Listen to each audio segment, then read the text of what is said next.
தமிழகத்தில் உள்ள பல்வேறு அரசியல் கட்சிகளும் தமிழர் அமைப்புகளும் இலங்கையில் தமிழர்கள் தாக்கப்படுவதை கண்டித்து போராட்டத்தில் குதித்துள்ளனர். தமிழ் திரையுலகினர் சார்பிலும் இன்று ராமேஸ்வரத்தில் கண்டன பேரணி நடைபெற்றது. அக்னி தீர்த்த கடற்கரையில் தொடங்கிய பேரணியில் பாரதி ராஜா, விஜய டி ராஜேந்தர், சேரன் உள்ளிட்ட இயக்குநர்கள், வடிவேலு உட்பட நடிகர்கள் மற்றும் தயாரிப்பாளர்கள் 2000க்கும் மேல் கலந்து கொண்டனர். இந்த இலங்கை தமிழ் பிரச்சனைகளுக்காக இன்றைக்கு மத்திய அரசு சிங்கள அரசை வலியுறுத்த வேண்டும் என்று சொல்லி நடத்தக்கூடிய இந்த போராட்டத்திற்கு வடிவேல் உட்பட கார்த்திக் உட்பட எத்தனையோ தமிழ் உணர்வுள்ளவர்கள், நாங்கள் நடிகனாக வரவில்லை, தமிழனாக இங்கே வந்திருக்கின்றோம். ராமேஸ்வரத்தில் கடல் அலை மட்டும் கொந்தளிக்கவில்லை, தமிழர்கள் தலை இங்கே கொந்தளித்துக் கொண்டிருக்கிறது என்பதை தெரிவித்துக் கொள்கிறேன்.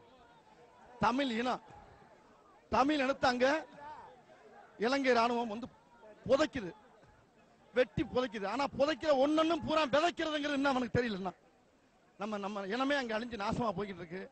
நம்ம எல்லாரும் ஒண்ணு கூடி ஒருத்த குரலை இதுக்கு ஒரு முற்றுப்புள்ளி வைக்கிறதுக்காகத்தான் இங்க திரையுலகமே ஒண்ணு கூடி இருக்கு. ரத வீதிகள், ரயில்வே ரோடு வழியாக வந்த பேரணி கிழக்காடு பகுதியை அடைந்தது.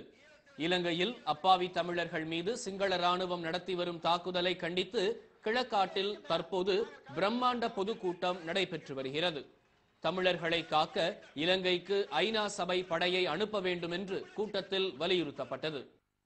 ஐநா சபையே இன்னும் மௌனமாக இருந்தால் உனக்கும் நாங்கள் இரங்கல் பாட வேண்டியிருக்கும்.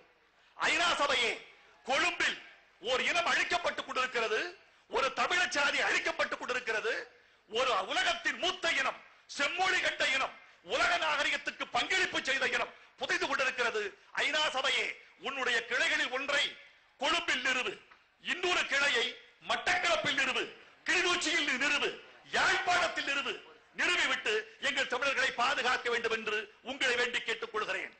இதற்கிடையே இலங்கை அரசை கண்டித்து தமிழகம் முழுவதும் உள்ள திரையரங்குகளில் இன்று பகல் காட்சிகள் ரத்து செய்யப்பட்டன. விடுமுறை நாளான ஞாயிற்றுக்கிழமையில் ரசிகர்கள் நிரம்பி வழியும் சென்னை திரையரங்குகள் இன்று வெறிச்சோடி காணப்பட்டன. எம்பி பதவியை ராஜினாமா செய்வதற்கான கடிதத்தை முன்னாள் மத்திய அமைச்சர் திரு தயாநிதி மாறன் திமுக தலைவரும் முதலமைச்சருமான திரு மு கருணாநிதியிடம் இன்று நேரில் அளித்தார். இலங்கை தமிழர்களின் இன்னல்களை களைய தமிழக எம்பிக்கள் அனைவரும் பதவியை ராஜினாமா செய்ய வேண்டும் என்று அண்மையில் முதலமைச்சர் தலைமையில் நடைபெற்ற அனைத்துக் கட்சி கூட்டத்தில் தீர்மானிக்கப்பட்டது.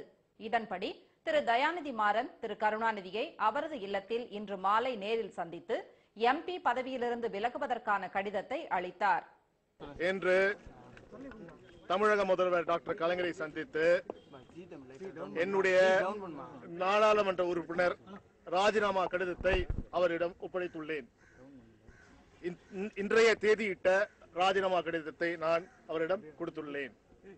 எனது சக நாடாளுமன்ற உறுப்பினர்கள் அளித்தது போல் நானும் ஒத்த குரலில் இலங்கையில் தமிழர்கள் அநியாயமாக கொள்கையை தடுக்க வேண்டும் என்பதற்கு ஒத்த குரல் கொடுத்து இன்று நானும் என் கடிதத்தை கொடுத்திருக்கின்றேன். இலங்கையில் அப்பாவி தமிழர்கள் கொல்லப்படும் பிரச்சனையில் பிரதமர் திரு மன்மோகன் சிங் உரிய நடவடிக்கை எடுப்பார் என நம்புவதாகவும் திரு தயாநிதி மாறன் தெரிவித்தார். இதைத் தொடர்ந்து எம்பிக்கள் ராஜினாமா குறித்து செய்தியாளர்களிடம் பேசிய திரு கருணாநிதி மத்திய அரசுக்கு விதித்த கெடு 28ஆம் தேதி முடிவடைவதாக தெரிவித்தார்.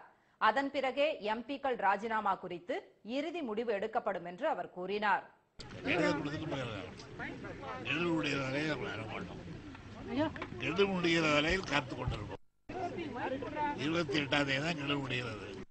இலங்கை தமிழர்களுக்காக எல்லா கட்சிகளும் ஒன்று சேர்ந்திருக்கின்றன என்று அவர் கூறினார்.